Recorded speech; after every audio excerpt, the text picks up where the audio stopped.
Bienvenidos a El Debate. A ver, la pregunta que yo creo que está ahora mismo sobre la mesa es, ¿está Bitcoin a las puertas de consolidarse ya como un pilar del nuevo sistema financiero? ¿O por el contrario, esta calma que vemos en el mercado es el silencio que precede a una caída fuerte? Es que hay señales que apuntan en direcciones, bueno, totalmente opuestas, y la discusión es más intensa que nunca. Hoy vamos a analizar precisamente este momento. Por un lado, un torrente de noticias sobre adopción institucional, cambios regulatorios, y por otro, pues la fría realidad de los gráficos, que nos enseñan un activo sin dirección clara y con riesgos que no podemos ignorar. Exacto.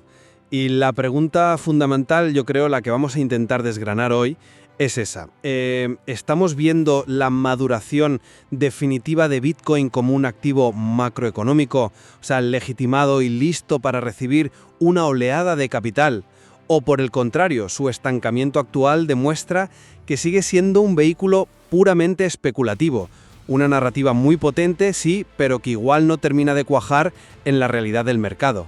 Pues yo voy a defender que los cambios fundamentales que estamos viendo, sobre todo la nueva claridad regulatoria en Estados Unidos, han puesto la primera piedra para un ciclo alcista como no hemos visto nunca, impulsado precisamente por ese gran capital. Y yo, en cambio, voy a argumentar que, por muy bonita que sea esa narrativa, las señales que nos da el precio no se pueden obviar, y esas señales apuntan a una debilidad estructural que podría llevarnos a correcciones importantes. La euforia macro, me temo, se está dando de bruces con la realidad técnica. Pues empecemos por lo que para mí es el punto clave, el que lo cambia todo. El entorno de Bitcoin se ha transformado de manera estructural y permanente. La reciente decisión de la CFTC en Estados Unidos de regular el comercio al contado de Bitcoin es que no es una noticia más. A ver, para que todo el mundo nos entienda, la CFTC es el gran regulador de los mercados de derivados en Estados Unidos. Que ellos den este paso es, en la práctica, dar la llave para que los grandes fondos de inversión y de pensiones puedan entrar a jugar con seguridad jurídica, ¿no? Justo. Es la luz verde que el capital institucional llevaba una década esperando. Ya no tienen la excusa de la incertidumbre regulatoria. Se acabó. Los fondos de pensiones, las aseguradoras, las grandes corporaciones, el camino está despejado. De hecho, ya estamos viendo las primeras señales. Los ETFs y las empresas cotizadas ya acumulan más Bitcoin que los propios exchanges. El tablero ha cambiado por completo. Vale, entiendo perfectamente el optimismo que genera esa noticia y estoy de acuerdo en que es un hito para la legitimidad del activo, sin duda. Pero aquí lanzo mi primera pregunta, que me parece inevitable. Si esa ola de capital institucional es tan inminente, si es un tsunami a punto de llegar, ¿por qué lo que vemos en el precio es apenas una pequeña onda? La realidad del gráfico ahora mismo cuenta una historia muy distinta. Porque los grandes barcos giran despacio.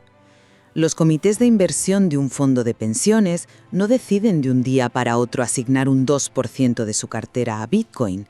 O sea, están en reuniones, evaluando riesgos, preparando la infraestructura. Lo que vemos ahora en el precio no es debilidad, es la quietud del agua justo antes de que la ola llegue a la orilla. Es una fase de acumulación y consolidación masiva. Me gusta esa imagen de la calma antes de la tormenta, pero lo que yo veo en los gráficos no me parece calma, me parece agotamiento. Si esto fuera una fase de acumulación, como dices, deberíamos ver ciertos indicadores de fuerza que simplemente no están ahí. Vemos un activo estancado que lucha por superar resistencias clave como los $93.100 y que está formando una estructura de máximos y mínimos decrecientes en el gráfico diario. Eso, técnicamente hablando, es una señal de debilidad. Ya, pero es que estás mirando el detalle, el árbol, y te estás perdiendo el bosque. El clima político en Estados Unidos se ha vuelto decididamente pro-Bitcoin. Y todo esto ocurre en un contexto global de deuda descontrolada y de devaluación constante del dólar y del euro. Los gobiernos están imprimiendo dinero sin parar en lo que podríamos llamar un QE oculto. Un quantitative easing o expansión cuantitativa, para entendernos, que es básicamente la forma que tienen los bancos centrales de inyectar liquidez en el sistema, a menudo devaluando la moneda en el proceso. Justo. Y en ese escenario, Bitcoin, con su escasez matemática y verificable de 21 millones de unidades, se posiciona como la válvula de seguridad perfecta del sistema. Es el activo ideal para absorber todo ese exceso de liquidez. Por eso, la indecisión a corto plazo a mí no me preocupa. Da falta de convicción. Incluso se están formando patrones ambiguos, como una cuña o lo que podría interpretarse como una bandera bajista. A ver, espera, explica un momento qué es una bandera bajista para que la gente vea el contraste entre esa visión y la macro que planteo yo. Claro, una bandera bajista es un patrón gráfico muy conocido. Imagina una caída fuerte del precio, como si fuera el mástil de una bandera. Después, el precio entra en un pequeño canal lateral o ligeramente alcista, que forma la bandera. Es una especie de pausa, pero lo que suele anticipar este patrón es otra caída fuerte, de una magnitud similar a la del primer mástil. Ver indicios de algo así mientras todo el mundo habla de la llegada de los institucionales es como mínimo para ser muy prudente. Entiendo tu cautela desde esa óptica, pero aquí es donde chocamos. Para mí, todo ese análisis técnico a corto plazo es ruido. Es útil si haces trading diario, pero es irrelevante para entender el cambio de paradigma que estamos viviendo. El motor real, el que va a mover el precio de verdad, es el macroeconómico. Aquí es donde de verdad no estoy de acuerdo. Llamar ruido a la estructura del precio me parece un error peligroso. He visto demasiados ciclos en los que la gente ignora lo que dice el gráfico por una narrativa macro. Y suele acabar mal. O sea, no se puede llamar ruido a que el precio no pueda sostenerse por encima de medias móviles clave. Es una señal de advertencia. Decir que no importa porque el entorno es favorable es como decir que no pasa nada porque el motor del coche eche humo si la carretera es cuesta abajo. Es una buena analogía, pero yo la enmarcaría de otra forma. No digo que no importe, digo que es secundario frente a los fundamentales. El fin del QT, el inicio de este QE silencioso con las recompras del Tesoro, la más que probable bajada de tipos de interés. En este escenario, el capital va a huir de las monedas que se devalúan y buscará refugio. Y el mejor refugio, el más duro y escaso, es Bitcoin. Pero volvemos a la pregunta inicial. Si ese capital ya ha decidido huir hacia Bitcoin, ¿por qué no lo vemos?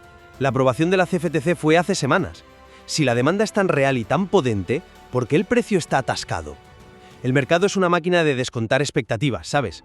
¿No será que el impacto de la regulación ya estaba descontado en el precio y lo que nos queda ahora es la resaca? No, no lo creo. Lo que se descontó fue la aprobación de los ETFs. Esto de la CFTC es diferente, es más profundo. Afecta al mercado al contado, que es donde los grandes fondos operan de verdad. Es un cambio estructural. Y como te decía, esos cambios llevan tiempo en reflejarse. Es una mecha lenta, pero la bomba que va a detonar es enorme. Ojalá tengas razón, pero esa mecha lenta se parece peligrosamente a una fase de distribución, donde las manos fuertes venden poco a poco a los que llegan tarde atraídos por las buenas noticias. Y esto me lleva al núcleo de nuestra discrepancia, que es la naturaleza misma del valor de Bitcoin. Todo tu argumento se sostiene sobre un pilar, la escasez digital. Exactamente. La escasez matemática, programada y verificable en la blockchain, es su propiedad fundamental y es superior a la del oro. Con el oro siempre dependes de la confianza. Confiar en que el custodio tiene el oro que dice tener, confiar en que el lingote no es de tungsteno bañado en oro. Bitcoin elimina esa necesidad de confianza. Es un activo soberano que puedes llevar contigo a cualquier parte y que es resistente a la censura.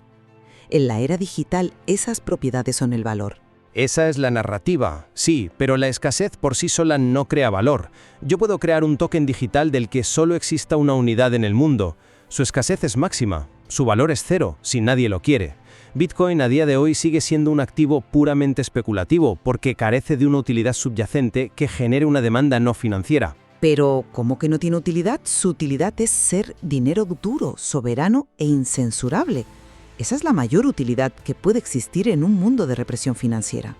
Pero no funciona como dinero en el día a día. Su volatilidad extrema lo invalida. Es la prueba irrefutable. No puede ser una reserva de valor si tu valor puede caer un 20% en una semana.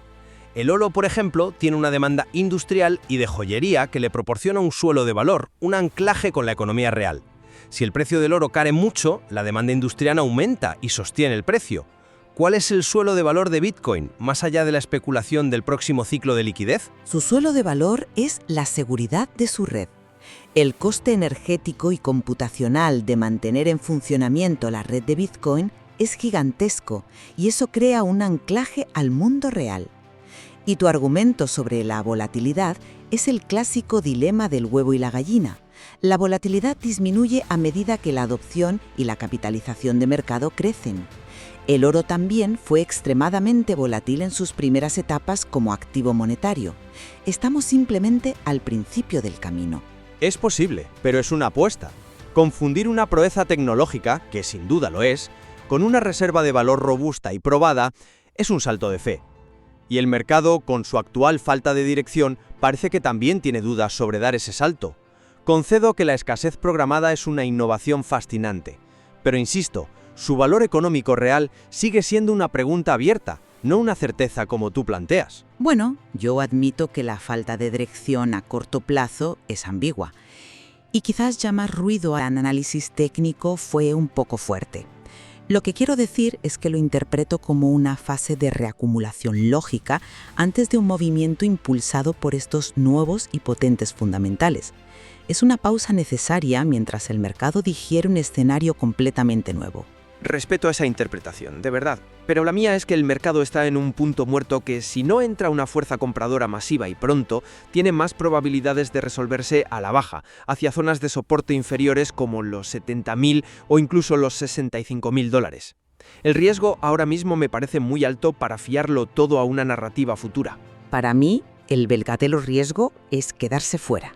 La volatilidad a corto plazo es simplemente el coste de oportunidad, el precio que hay que pagar para tener exposición a un activo con un potencial de revalorización asimétrico a largo plazo que no tiene parangón en el mundo financiero actual.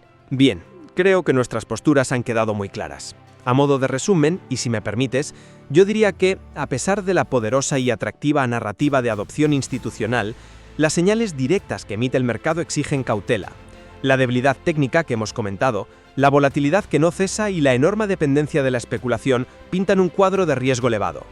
La indecisión actual del precio es una advertencia que, bajo mi punto de vista, hay que escuchar. Y, por mi parte, reitero mi convicción de que estamos en el amanecer de una nueva era para Bitcoin, una en la que, por primera vez, convergen una claridad regulatoria sin precedentes, un entorno macroeconómico enormemente favorable y una adopción institucional que ya no es una promesa, sino una realidad incipiente. Los baches del camino son eso, baches, no el final del trayecto. Queda claro, por tanto, que el futuro inmediato de Bitcoin se va a decidir en esta batalla entre dos frentes. Por un lado, una tesis macroeconómica y fundamental potentísima, y por el otro, una realidad técnica en el gráfico que pide como mínimo prudencia. Totalmente de acuerdo. La resolución de esta tensión definirá el próximo gran movimiento del mercado, y esta conversación demuestra que para entender un activo tan complejo como este, es imprescindible analizarlo desde múltiples perspectivas que, como hemos visto hoy, a veces pueden ser totalmente contradictorias. Gracias por habernos acompañado en esta inmersión a fondo. Esperamos que este cruce de perspectivas os haya aportado valor para formar vuestra propia opinión.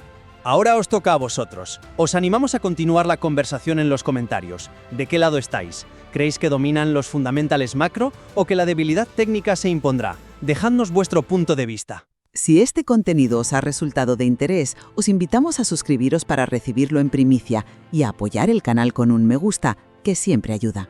Compartir este análisis también contribuye a que estas ideas lleguen a más gente. Igualmente, podéis pinchar en el enlace de la descripción para acceder a los libros formativos creados por nuestro equipo. Hasta la próxima.